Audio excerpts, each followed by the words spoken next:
राणा साहब, आज जो हमें नजर आ रही है सूरत हाल, आवाम पर एक और पेट्रोल बम जो है वो गिरा है। 17.5 रुपए तकरीबन पेट्रोल की कीमत में इजाफा कर दिया गया है। डॉलर की कदर के हवाले से बात करें जी, डॉलर रुपए के मुकाबले में 294 पे जो है वो नजर आ रहा है। ओपन मार्केट में तो कोई 310 के रेट तक जो है वो डॉलर जो है दस्तयाब है।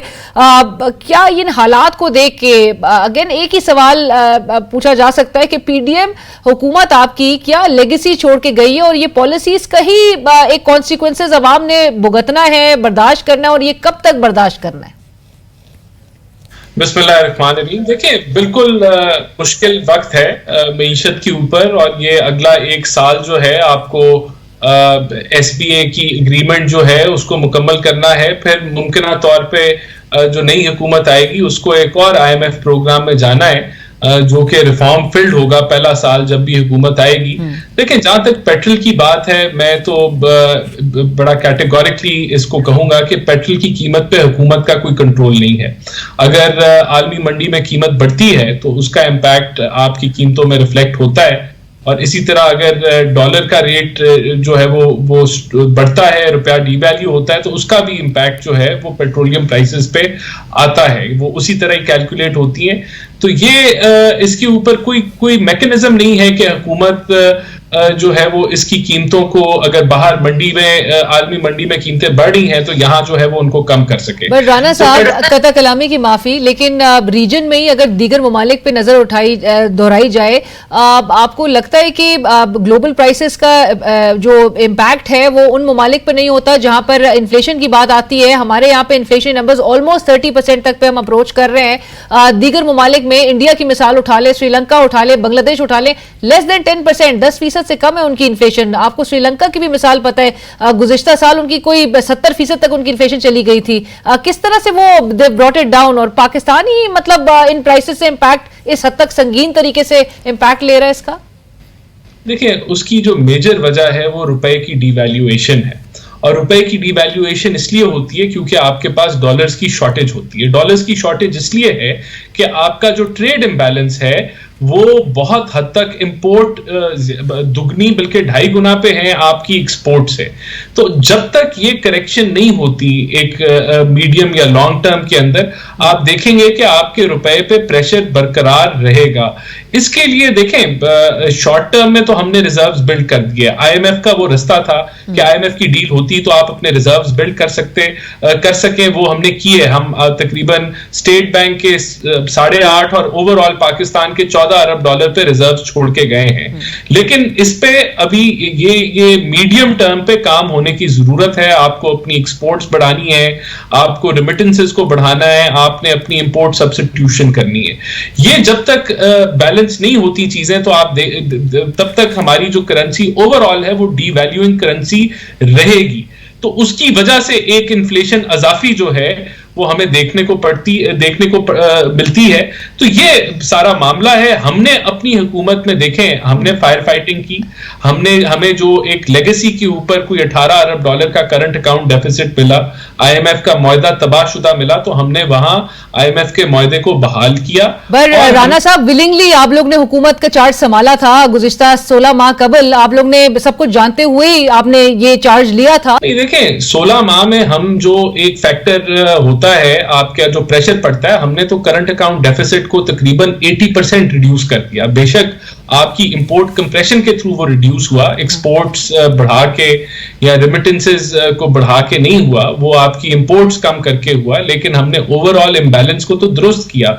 तो हमने करंट अकाउंट डेफिसिट को एक सस्टेनेबल लेवल पे हम लेके आए, लेकिन उससे ग्रोथ रेट में कमी आई। देखिए, ये चैलेंज पाकिस्तान का आज का कल का नहीं है। ये 15-20 सालों से ट्रेड इम्बैलेंस चल रहा है, और ये आगे भी चलता रहेगा। कोई भी किसी भी हुकूमत को आप ले आए, ABCD को, जब तक इस इम्बैलेंस को दुरुस्त नहीं करेंगे, आपकी करेंसी पे प्रेशर जो है वो नहीं रुकेगा। उसके लिए हमें जो पॉलिसी जो ग्रोथ ड्राइवर्स थे, जिन एरियाज में हमें ग्रोथ चाहिए थी, हमने काम किया। एग्रीकल्चर पे किया, एग्रीकल्चर पैकेज देके गए ताकि आपकी एग्रीकल्चर इंपोर्ट्स कम हो, हम अपनी सेल्फ सस्टेनेबिलिटी के ऊपर जो है वो गामजन हो जाए। आईटी के ऊपर हमने काम किया इसी उम्मीद पे, जो लैपटॉप स्कीम्स दी कि आपकी फ्रीलांस आईटी सर्विसेज, आईटी की एक्सपोर्ट्स बढ़ेंगी।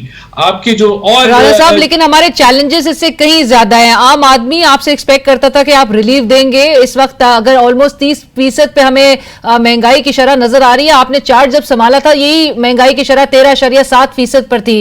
वहां से लेकर आप 30% पे लेकर आए। 30% से आपको यहां से नीचे जाती हुई दिखाई दे रही है, क्योंकि हालात तो इसके बरक्स दिखाई दे रहे हैं। हालात तो आपको यहीं से मजीद ही एक्सीड करेगी और आम आदमी के लिए तो, आम आदमी की तो चीखें निकल चुकी है।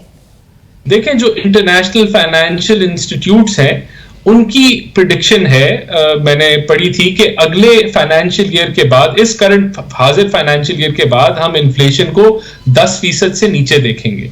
तो ये एक सिक्लिकल भी चीज है, जो दुनिया में कमोडिटी साइकिल, सुपर साइकिल टूटा है, उसका इंपैक्ट भी पाकिस्तान में आएगा। अभी फिर एनर्जी, पेट्रोलियम प्राइसेस बढ़ गई, जिसकी वजह से हमें ये महंगाई का एक लहर देखना पड़ा आलमी मंडी में। लेकिन ये लॉन्ग टर्म इंशाल्लाह बरकरार नहीं रहेगा। यूक्रेन रशिया का भी वॉर का इंपैक्ट था, जिसकी वजह से एनर्जी प्राइसेस दुनिया भर में बढ़ी और उसका इंपैक्ट इन्फ्लेशन पे आया। हमें डिवैल्यूएशन को रोकना है और उसके लिए हमें we have to live within our means. अगर हम ज्यादा ग्रोथ की कोशिश करेंगे तो हमें ज्यादा डॉलर्स की जरूरत होगी। ज्यादा डॉलर्स, अगर डॉलर्स की शॉर्टेज को हम पूरा नहीं करते तो फिर आपका रुपया डिवैल्यू। राइट, बट राणा साहब आखिर में मुझे ये बता दीजिए, क्योंकि इंटरिम सेटअप है, जब तक इलेक्शंस नहीं होते, और आइडियली 90 डेज के अंदर इलेक्शंस हो जाने चाहिए, लेकिन जब तक नहीं होते आपको लगता है इनके पास बड़ा मार्जिन है कि ये उन इम्बैलेंसेस को करेक्ट कर पाएंगे? और जो एम्पावर किया गया है जिस तरह से केयर टेकर सेटअप को, यू थिंक ये कुछ इकदाम ऐसे ले सकेंगे कि जिससे रिलीफ मिले? मैंडेट तो ऑल्दो उनका बड़ा महदूद है।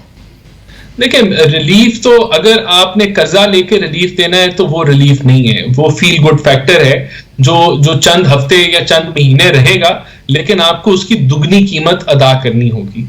अगर रिलीफ आपका कर्जे के बगैर है तो वो रिलीफ है जिसको आप अपने रेवेन्यू से कवर करें। वो मेरे ख्याल से आने वाले दिनों में मुमकिन नहीं होगा। जो केयर टेकर सेटअप है उसके लिए चैलेंज जो है वो ये है कि उन्होंने IMF की अगली जो 2 ट्रांचेस रह गई हैं वो उन्होंने हासिल करनी है। उसको हासिल करने के लिए जो क्वार्टरली रिव्यूज हैं वो उन्होंने अच्छे तरीके से उनको मुकम्मल करना है, और जो टारगेट्स हदफ आपने एग्री किया IMF के साथ उनको आपने पूरा करना है। ये चैलेंज है। अगर इस चैलेंज में वो कामयाब हो जाते हैं और अगली ट्रांच IMF की लेने में वो कामयाब हो जाते हैं, सितंबर में आपका क्वार्टर क्लोज होगा। अगर अक्टूबर नवंबर तक वो इसमें कामयाब हो जाते हैं तो मैं समझता हूं कि उनकी जो गवर्नेंस है इकोनॉमी के लिहाज से वो कामयाब गवर्नेंस। राइट। और राणा साहब आखिर में इलेक्शंस वक्त पे होता देख रहे हैं, 90 डेज के अंदर होता देख रहे हैं? देखिए, मैं समझता हूं डीलिमिटेशन प्रोसेस जो है वो कम से कम 90 से 120 दिन का प्रोसेस है। आज हम 15-16 अगस्त पे बैठे, इसके ऊपर आप 3 से 4 माह लगा लें तो हम मिड नवंबर मिड दिसंबर तक हम डीलिमिटेशन की प्रोसेस को मुकम्मल होते देख रहे हैं। उसके ऊपर आप 60 दिन लगा लें तो आप मिड जनवरी से मिड फरवरी के दरमियान इलेक्शंस देख रहे हैं। मैं समझता हूं कि ये किसी हद तक यही स्केड्यूल जो है, जो मुझे नजर आ रहा है, जो आइन के मुताबिक होगा। आईनी जो रिक्वायरमेंट्स है मदमशुमारी की, डीलिमिटेशन की, उसको मुकम्मल करके ECP के पास जो टाइम, ये मेरा अपना पर्सनल ख्याल है। Right, thank you so much, बहुत शुक्रिया राणा साहब फॉर ज्वाइनिंग अस।